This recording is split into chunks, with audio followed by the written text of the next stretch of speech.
is from the 24th chapter. But about that day and hour no one knows, neither the angels of heaven nor the Christ, but only the Father. For as the days of Noah were, so will be the coming of the Christ. Keep away his coming. Let us pray. Holy God, we ask that you be with your servants and your servant, that words heard and words spoken would be found well pleased in your sight. You who are our rock, our strength, and our place. Amen. Well, it happens almost every year. Thanksgiving was something to behold. And the cooks in your life outdid themselves, cooking a feast that Emerald would even have envied. People will be talking about your meal for years. You wonder if you really could have gained 5 pounds in 2 days. And the answer is yes. It was a warm and cozy time around the groaning board, and lo, it's Sunday morning and time to go to the church and give thanks. Or, for you, maybe it wasn't so good, Thanksgiving. Maybe Thanksgiving was lousy, just the two of you, or maybe you were just by yourself, all your friends out of town. Not all that good terms you are with your siblings, so there was nothing going on there. The co-op turkey saved the day, but it sure was lonely. Lonely on Thanksgiving. Well, at least there's church. You can usually find a little comfort there. That's when it happens. The lectionary. For always, soon after Thanksgiving, our liturgical calendar turns to Advent. The preacher reads the text of the day. No one knows when the last day will be. Like Noah and the flood, it will be sudden, without warning, sweeping all away. So keep awake. You do not know when it is. Sorry. It is, of course, the first Sunday in Advent, and the nice, warm, glowing feeling you were having slips away, and you find yourself scowling at the preacher. Did he have to preach from the lectionary today? Advent. Why is Advent like this? Have you ever noticed outside the church, people have been shopping since October and totally grooving on Christmas carols in the mall since before Thanksgiving. Outside the church, it's bright and cheery, crowds of shoppers, silver bell, silver bell, an American holiday in all its opulence in full swing. But inside the church, it's subdued. Purple, the color. Do you remember that's the same as Lent?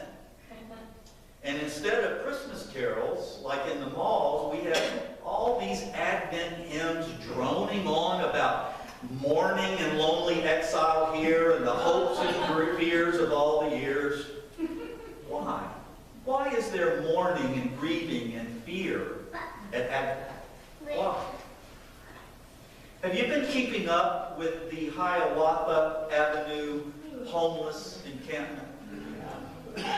Almost all of those folks, Native Americans, hundreds and hundreds of our brothers and sisters with no place save a vacant lot and a tent if they're lucky. And did you know, friends, my fellow Minnesotans, that 1 in 11 is the number of households in Minnesota affected by hunger. Hunger is an urban, suburban, and rural problem. There is no corner of our state where hunger does not exist. Advent? Advent is here to assist us in coming to realize it is not the rest of the world that is whooping it up at the Mall of America, but only those with the cash and the plastic to do so. Advent faces that. Mourning and grieving, you see, are just the thing in a country like ours, in a world like ours. Know why it's so important? Because the mourning and grieving of Advent gets us unsatisfied, unsettled with how things are, and sets us looking and yearning for something to save us. Advent says, folks, we have really got to stop asking, is this a great country or what? And start asking, can we make this a great country? Remembering that in God's eyes, greatness equals when we lift up the lowly and the weakest. Only a people who know the truth of things as they are, who name the honest and searing grief in and around us, will be able to anticipate and therefore work for the coming healing and wholeness that truly saves us. This is true hope. And when we have hope, well, friends, then we've got something. Hope is the theme of the first Sunday in Advent.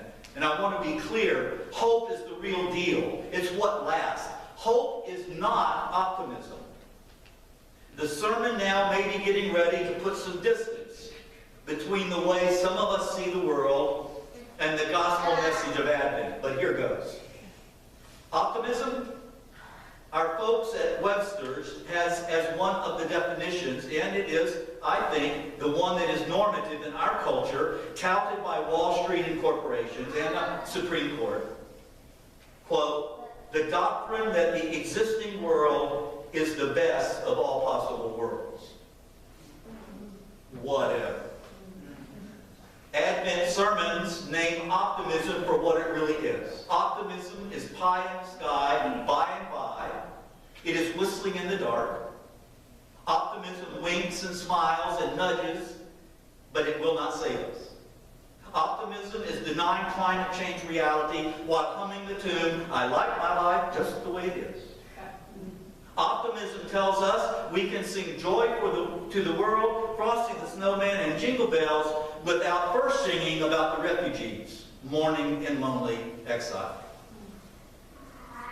Optimism fails to see that the verdant valley of hope lies on the far side of the rugged mountain range of grief. So Advent says, have you all got all of your climbing gear ready? Because you're going to need it.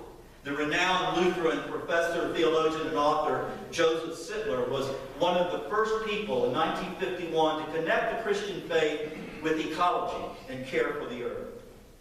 Writing well before some of the worst environmental disasters like the Gulf oil spill, he said this, I do not believe our relationship to the earth is liable to change for the better until it gets catastrophically worse.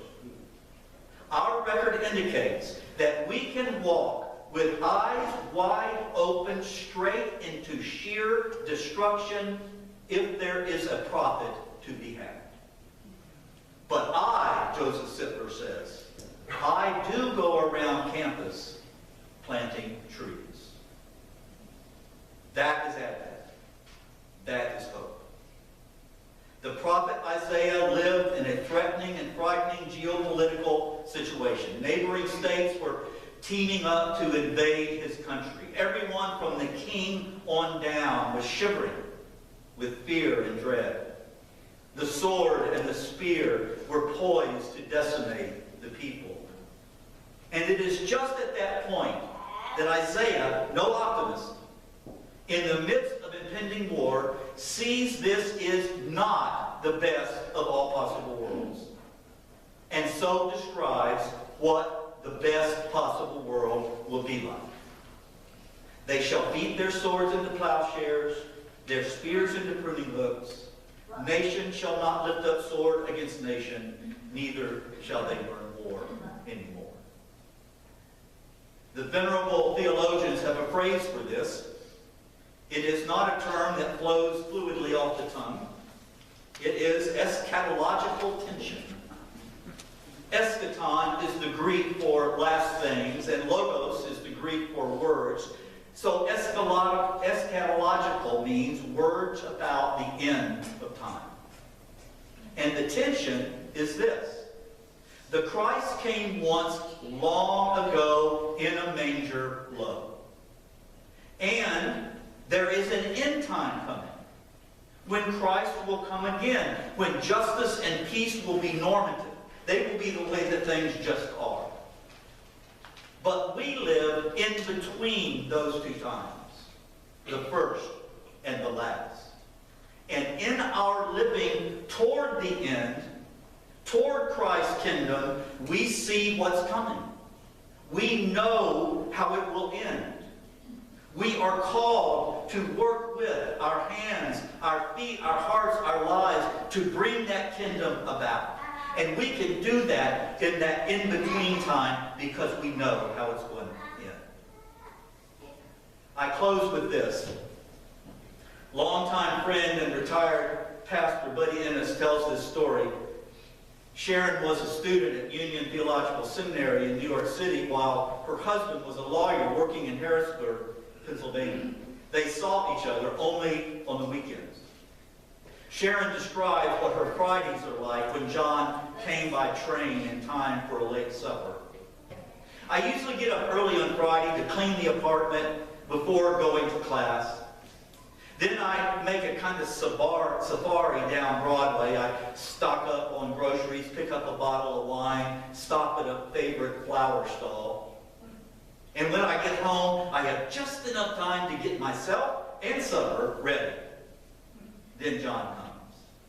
Only Sharon went on to add, the funny thing is that from Friday morning until he arrives, I have this strange feeling that he's already with me. Not really, but really. Hey, did you hear? There's been a reversal by our government. Money has been allocated to find every migrant child who was separated from their parents at the border and do whatever it takes to reunite them. Plus, our president has a change of heart. And he has ordered not tear gas, but food and resources and officials to the border to care for the caravans. Not really, but really. Wow, this just in. The big oil companies have acknowledged that many of their proposed pipelines do in fact run through native lands and that building pipelines desecrate their holy places, and so they have withdrawn their proposals for the pipelines. Not really, but really. Incredible, but this has just come.